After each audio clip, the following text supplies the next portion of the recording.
Hey guys, coming back to the next part of the build, I wanted to share with you guys what my thoughts were and the progress I made on wiring up the lights on the Falcon. So I decided to forego the Bandai battery pack and control box, in part because I really didn't like how the connectors attached to this box seemed very difficult to push in. And then honestly, the other reason was because I wanted to be able to turn the lights on and off remotely.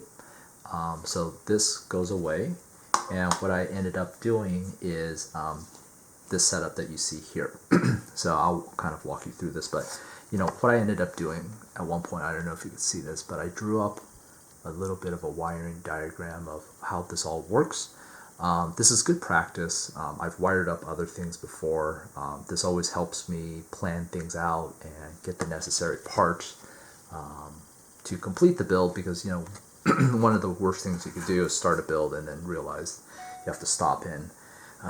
You need to order more parts. But I'll go through this and I'll show you how this will fit into the Falcon, or at least what the plan is, and we'll see how far we get here today. All right, so first off, this is standard battery pack with an on-off switch. This holds 3 AA batteries for a total of 4.5 volts. That's the same voltage that the Bandai kit comes with, except that they use AAAs. So I figure that's good enough for this, and it's small enough, it's compact enough that it'll fit inside the Falcon. So you can find this on eBay, that's where I got mine from. And what I ended up doing here was I also bought some JST connectors. So these little guys fit together pretty nicely. I'll show you when I put all this together, but basically there's a male and female end, and they come in packs like this. So there's a pigtail on each end, on both the male and female ends, and then you can customize it and wire it the way you will. So my thought process here, and one way to make sure that the power flows in a certain direction and it keeps my connectors consistent, is that I ended up deciding that the male end of this system will be where the power flows from, and then the female end is where the power will flow to. So logically that helps me organize all of these different connectors. So anyway, battery pack, that's where the power starts. The next part here is this LED controller. So again, this is something I purchased off eBay, and this is an RF controller, which basically means when I have the remote, I don't actually need line of sight to this receiver. I could point it anywhere, and I'll show you this when I get further along in the video. But basically, that gets wired in. This controller, very simple, but it has on-off switch. It has 3 different standard intensities at 150, 25%. You could also fine-tune the brightness there as well. And then they have some kind of fun modes, which really isn't needed or applicable to the Falcon, but I'll show you some of this a little bit later. All right, but basically, if this is mounted on a wall, on a table someplace, if I want to turn it on and off, I can just use this button as long as this power switch is turned on. So battery pack goes first, then we get into the RF controller. That'll plug in just like that. And you always want to double check that the coloring on your wiring is consistent and matches. Different brands of JST connectors, they may wire them in different wires, so don't mix your sources or your brands, because the last thing you want to do is get those mixed up.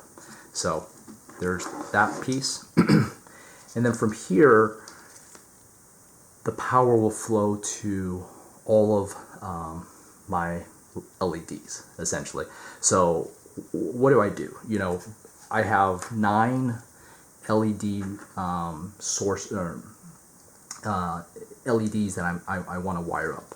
So the simplest thing I could think of was to create this kind of custom pigtail, which basically has a female JST connector at the top, and I had to reduce it down a couple of different times because otherwise there's no way I could get 9 wires all bunched up together and tied into just a single wire, right? So what I ended up doing was I took these guys in pairs and in triplets. So basically I'll have these 2 will go to the cockpit lights, these 3 will go to the landing lights, I have 1 that goes straight to the engine lights off this LED strip, and then these 3 will go to the ramp lights and then the 2 turret lights that I have. So basically that bunch will come into one bundle here, and then essentially I'll have then 4 wires that gets bunched up here. So I think that ends up working out quite well.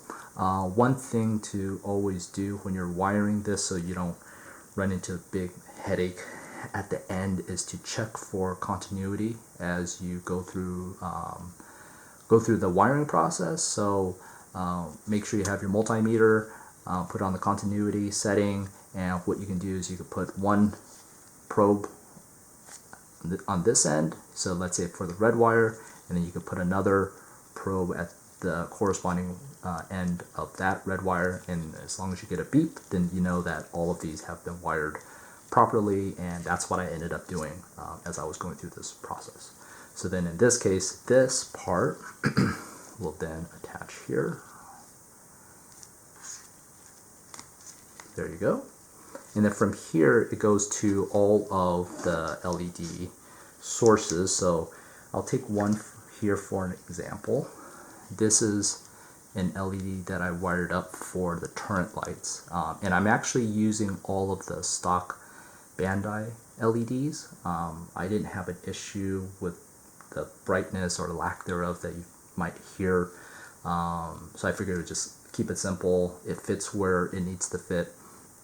But one of the things I wanted to do is to make sure that they were all properly resistored. Even though these are clear white LEDs, it makes sense to put a little bit of a resistor in there. I believe the Bandai box, when I opened up the back, it looked like there was a internal resistor in there, even though the Bandai stock LED wiring didn't have a resistor included, so I just wanted a little bit more protection. So this one I believe is a 1/4 watt 33 ohm resistor. I'm not sure what the forward voltage on these LEDs are, so I'm assuming they're like, 3.7, 3.5 volt requirements, so just a little bit of resistance would help preserve the longevity of these LEDs.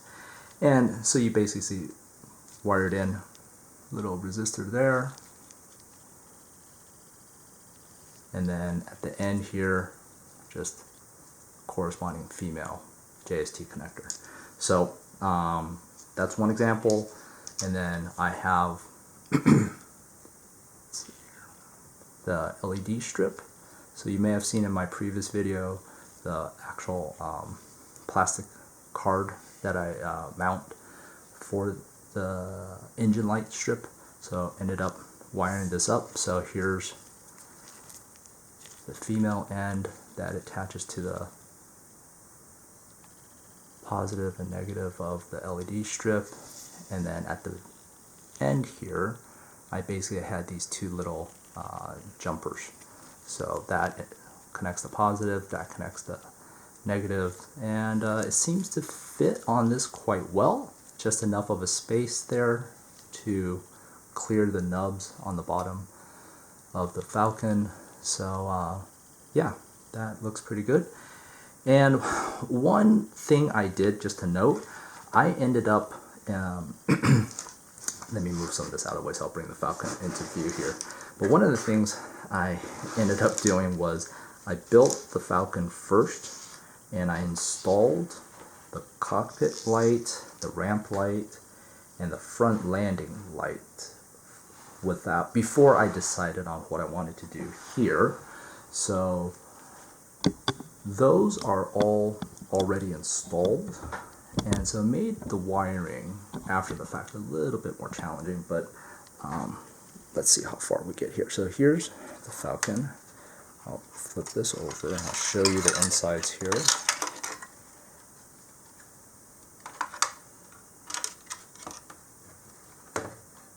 Okay. So you see here are the two wires for the cockpit lights, and you'll see all throughout I have resistors on all of these LEDs that I put in. This one here is for the front landing here, for front landing lights. This is right here is the ramp light. So the idea here, what I'm thinking is this. Battery pack goes there.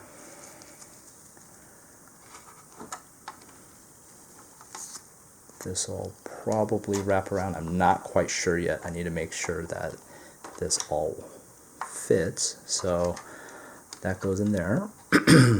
And let's go through. Let's see if the LED strip will sit right here. So you can see there, clears the bottom nubs there quite well. Sitting flush on the bottom. Wires there, right there, that clears that piece right there very nicely. I had to actually increase that gap a little bit more, but the wires will go through there, so that should be good. Sorry if zooming in and out makes a lot of noise here with the camera. And then we'll start putting all these together. So this single one here will be, that's the engine light. Let's see what my next bundle is. The bundle of 3. So let's do, actually, where's the cockpit? These two are the cockpit lights.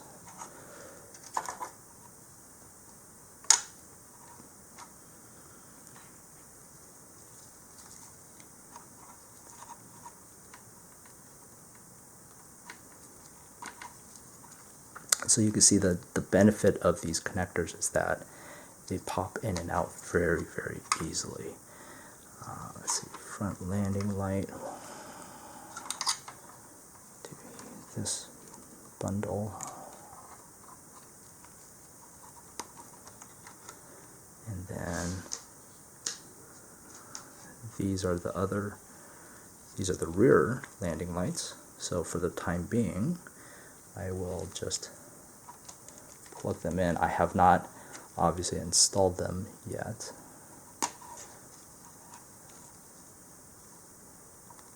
Those go there. Okay, then we have the cockpit, or sorry, not the cockpit, the ramp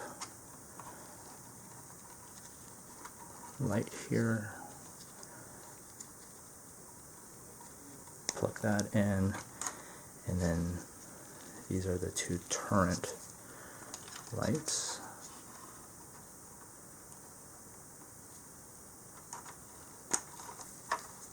Here's one, and then the last one here.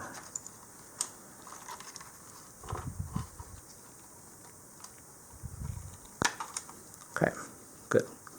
Let's put all these here so you can see, and I believe these are all set up. So what we do here is turn on the battery pack.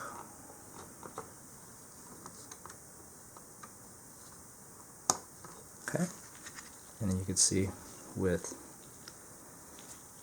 the controller here, you press the on and they all light up. So let's see if you can see a little better by moving the light away. So you can see the engine lights there. You can see the landing lights, the turret lights. Obviously, you can see a little of the ramp light there, and then some of these other ones like the cockpit, it's all covered up right there. I was getting ready to paint, but they all work. And then so you can see here, if I go 50%, it dims down. If I go 25%, it dims down even further. And then if I could slowly increase the intensity, I could decrease the intensity here as well, all the way down pretty low, quite honestly. So you could fine tune it depending on what your preference is. And then here's the different modes, and this is obviously just for fun. It doesn't apply to the Falcon. The super flashy one, little strobe effect, flash, different pattern of a strobe.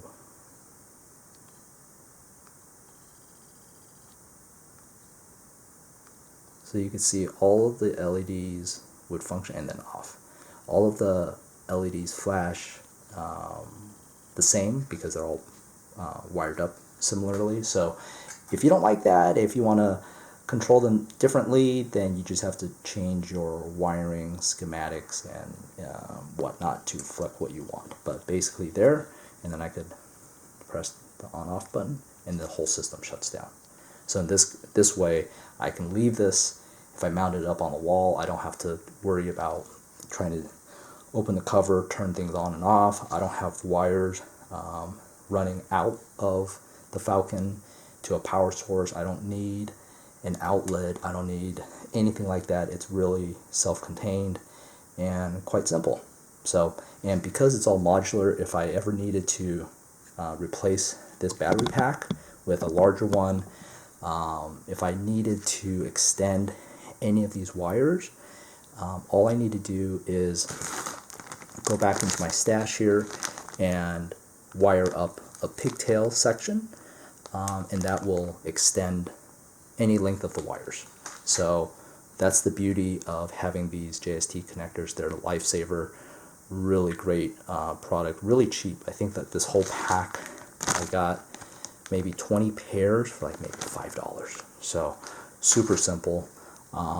So hope you guys enjoyed this. Hope this was helpful for some of you.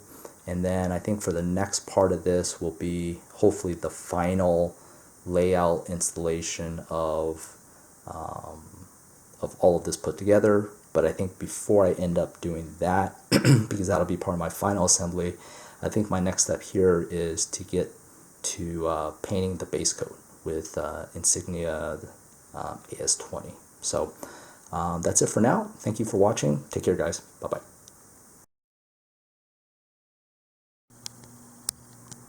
Hey guys, just when I thought I was making some progress here with the build, last night I ran into my first major setback, which is this mount that I showed you guys in an earlier video. But in essence, the epoxy that was holding this down wasn't strong enough with all of the wiring, all of the activities around this. So basically, this has to get redesigned. So, and because the plate is already epoxied into the Falcon, there's not much here I can do. I don't want to modify, and I probably don't have a lot of options here in terms of modifying this plate. So I'm stuck with this design, and I have to really kind of think this through because you know, we have to see how this fits. That still does fit in nice and snug there. But what I'm thinking of at the moment is I'll probably have to create some braces like this that I can epoxy to the side just to keep everything straight and have some more lateral side-to-side support here. So maybe a couple of these little braces kind of around here. I'm also thinking about maybe, depending on how I orient this piece here, maybe have flat piece of a support that'll butt up against this back part here. And so back to the drawing board on that part, and I'll probably come back to my trusty aluminum sheet that I used for this plate. This is actually quite thick. I don't know if you can tell that on camera, but there's some nice stiffness to it, so I think that probably should be fine. It'll just be a matter of how I want this to all look and not be a complete mess. But anyway, my first major setback, but I think I can resolve it. So stay tuned for that, and yeah, take care. See ya.